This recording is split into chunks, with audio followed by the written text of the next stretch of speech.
ስሜ ክብነሽ አይሸሽም ይባላል። የምኖረው ጸዴ ነው። ጎጡ ወሌ ነው። ይሄ ፕሮጀክት ያገዘን ማለት ነው የነፍሰ ጡርና የልጆች ገንቢ ምግብና በሽታ ተከላካይ የተለያየ የምግብ አይነት ሰጥቶናል። የሰጠንም ድርጅቱ ሰቆጣ ቃል ኪዳን ይባላል። አትክልቱ እንዳለ ኢት ፍሩት የተሰጠን ተደርጎልናል።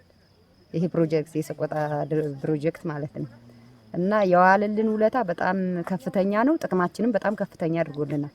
አንደኛ ምርት የሰጠን ዶሮ፣ ባቄላ፣ ዘር ኢት ፍሩት በቃ ጠቅላላ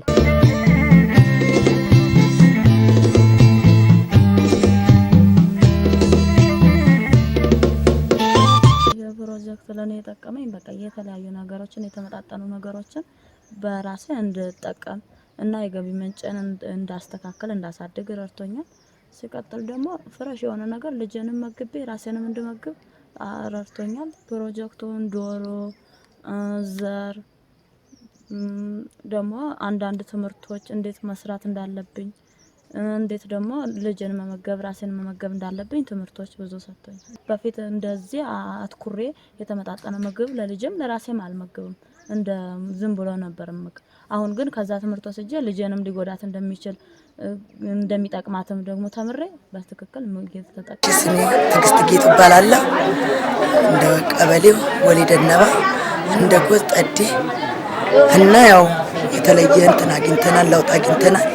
ልጆች አመጋገብ ላይ የተመሰገነውን ልዩ ነው። ያው የተረዳነውም አለ ዶሮ ምናምን ተረድተናል። እንቁላል አንገዛም እንደ እንትን እየመገብናቸው ነው። በጣም ጥሩ ነው። ለውጣለው በጣም በፊት አመጋገባችን ያው ዝም ብሎ እንደ ታየ ነው። በቃ ዝም ብለን እኛ ምን በላው ነው የምንመግበው። አሁን የተለያየ ነው። በቃ አትክልቶቹንም የዶሮች የጣሉትንም እንቁላል እና ልጆቻችንም በጣም የፋፉና ንጽህናቸውን የጠበቁ ናቸው። ከጎመን ግዢ ከአትክልት ግዢ ድነናል።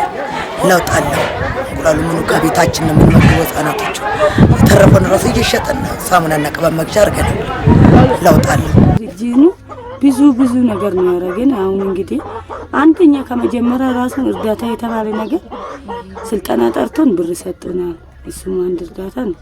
ከዛ ቀጥሎ ደግሞ ዶሮች ሰጥተው የዶሮች መኖ ሰጠን። እሱም እርዳታ ነው። እግዚአብሔር ይስጣቸው። ዶሮችም ደግሞ አሁን ጥለን እንቁላሉን ከጣሉ እየተጠቀምን ነው። ልጁም እያመገብኩ ነው። ሸጠንም ብዙ ነገር እያወልንበት ነው። እግዚአብሔር ይስጣቸው። አፕል ተሰጥቶናል፣ ካሮት ተሰጥቶናል፣ ጥቅል ጎመን ተሰጥቶናል። እሱን ሁሉም ዘርተን ስንመገብ ነበር ተጠቅመናል። አፕል ደግሞ እንዳያችሁ አሁንም ከበፊቱ የተሻለ እንደሆነ የምንኖረው እና የተረፈ ነገር ገዝተን ቆጠባም እንትኑን እያረግን ነው ከአካውንታችን። እንደገና ደግሞ ልጄን በስነ ስርዓት ነው የምመገበው። ያው እንቁላሉ ልጄን አመግባለሁ። እንደገና የተረፈ ምን እንሸጣለን። ቆጠባም ለሱም በሱ ስም ቆጠባ እየቆጠብኩላት አቅሜ የቻለ ነገር ነው እና እግዚአብሔር ይስጣቸው።